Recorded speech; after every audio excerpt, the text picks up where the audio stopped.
G'day guys and welcome back to AdosTheGreat YouTube channel. So guys, in today's video, we are going to go through the Blues squad for Game 2 of the State of Origin series. Now, obviously there will be a few changes made in my opinion to the squad.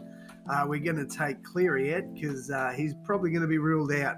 All right, so as you can see, there's players named.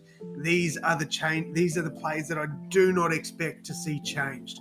So we'll go through them first, and then I'll give you my changes for the squad, and you can let me know if I've hit the nail on the head or if you think I am completely wrong. So starting things off, James Tedesco.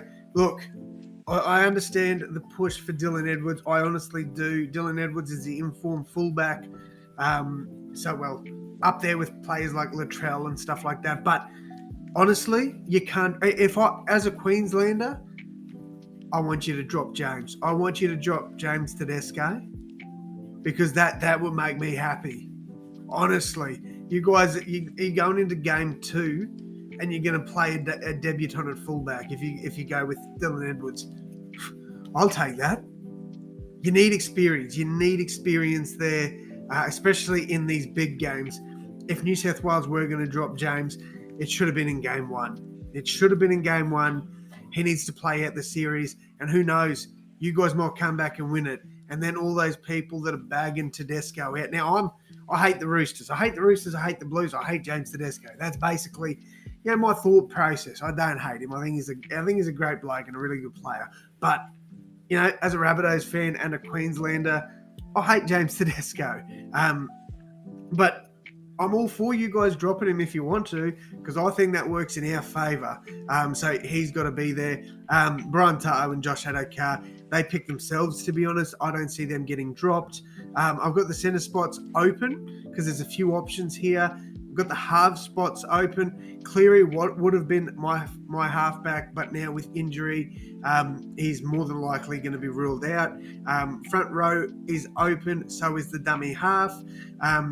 I've got Isaiah Yeo. He's not going to get moved. Neither is Tyson Frizzell, in my opinion. I think the Frizz is going to be kept there for the Blues. Cameron Murray he's locked into that bench spot, in my opinion. I don't think they start him. I think they use him off the bench as that front rower, or they're playing in the middle there. I think that's how they're going to do it. But let's talk about the positions I've got left open. So, centre. We're going to start with the centres. So my first pick for centre is obviously Latrell Mitchell. He's getting picked 100%.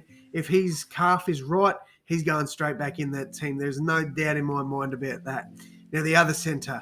There is 3 options, in my opinion, for this centre role. So first option is Stephen Crichton. Played there in game 1. He's got a combination with Brian Tato. It's definitely something you could look at. However, if Cleary is ruled out, I doubt Luai gets picked and Stephen Crichton probably doesn't. And that's my thought process here, is that Crichton won't get picked now. Another player you've got, Campbell Graham. Especially if they go with a Rabbitohs combination, bringing Cody Walker. I definitely think Campbell Graham is an option there. And finally, you've got Turbo, another player, he was quiet in game 1, but I do think that comes down to the game plan. And I just think New South Wales game plan was pretty poor in game 1. Look, if it was me picking, I'd pick Campbell Graham 100%, but I do think they will go back to Tom Trbojevic. He's done a job there. He's been outstanding for the Blues. The only way I think he misses out is if New South Wales pull him out, basically, or if he goes, I can't play. That's the only way I think he misses out. Turbo is the centre, in my opinion. All right, at 5'8", you've got options here. You've obviously you've got Matt Burton. You've got Jerome Luai, obviously. Luke Keary had a good game on the weekend. Don't think he gets picked. Nico Hines won't be the 5'8", and we'll explain why in a second. Cody Walker, another option. Who are you going to pick? If Nathan Cleary is not playing, I don't think Jerome Luai gets picked. Mitchell Moses is another one that you could go with, but I doubt they will. He's an out-and-out halfback. I don't think he gets selected at 5'8". I personally think they will go Cody Walker.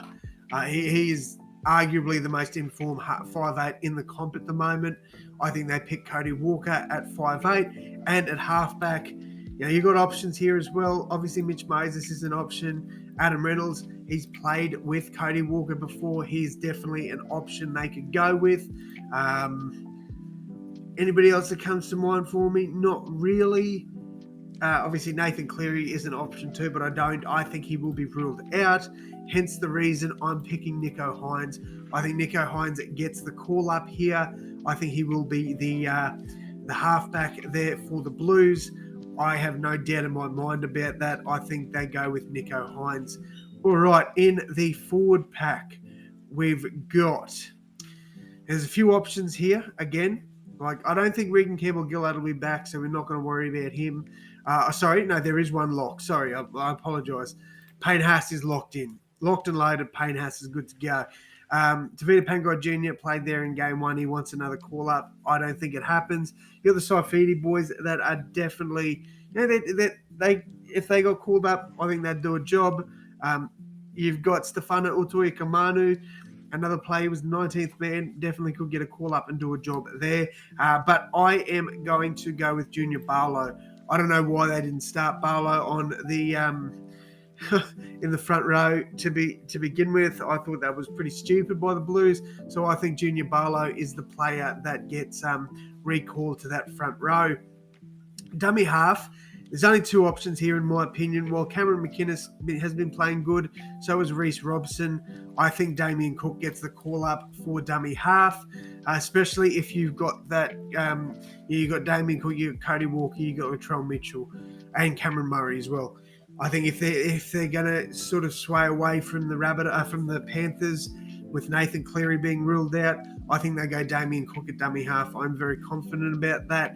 And I am, on camera, I'm going to say that I think this is what they do. But you just don't know the mindset of Brad Fittler, to be honest. Look, I don't think Appy did a bad job. He struggles to go 80 minutes. Damien Cook can go the 80 minutes, but I think they'll get him on pretty early and then bring Appy on to close out the game. So that is my opinion there. And then the second rowers, obviously you got a few options you could choose here. Ryan Madison is someone you could go for. Hamale Olakawatu is another one. I don't know why they haven't got him listed here, but Keon Kolon-Matangi is another option you could go for. He had a really good game on the weekend, so he is somebody that you definitely could look towards.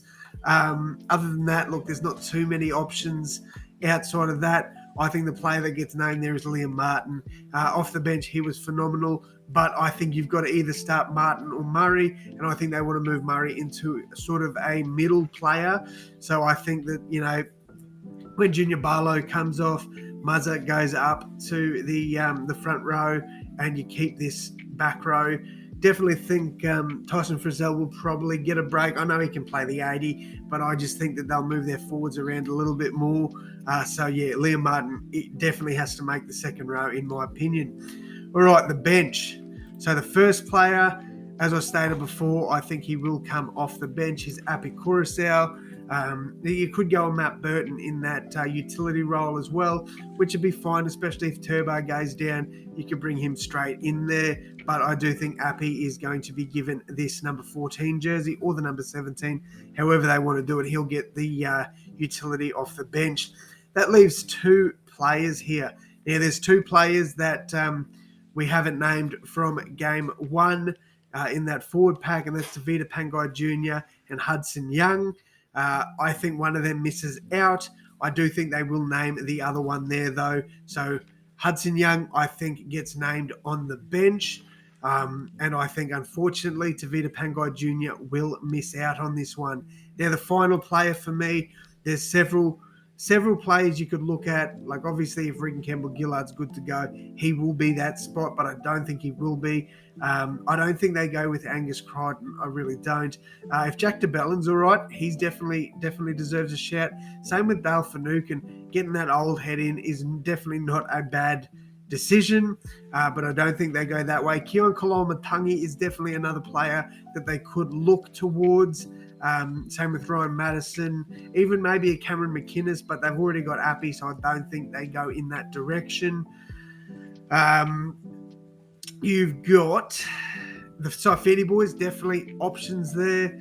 Other than that, I don't think there's too much more. Stefano Utui Kamanu is definitely a player. Like, it's in my opinion, it's between two. It's between Utui Kamanu and Hamale Olakawatu. And I do think Olakawatu gets the call up here. That's my opinion anyway, guys. That'd be the team that I put out if I was Brad Fittler. Unfortunately, I'm not Brad Fittler, so Blues fans, I'm sorry if you agree with this team and you think that this should be the team that gets selected, then I'm sorry I'm not selecting your team. So if Brad Fittler doesn't go with these changes, call me up, let me know. But all jokes aside, like, look, Brad's there. He'll make the right call that he believes in. And at the end of the day, it is what it is if he does make those decisions. But yeah, let me know what you guys think. Do you agree with the decisions I've made? Do you disagree? I'd love to hear from you guys. That is going to wrap it up for me. Thank you all so much for tuning in. And as always, my friends, I will see you in the next one. Thanks, guys.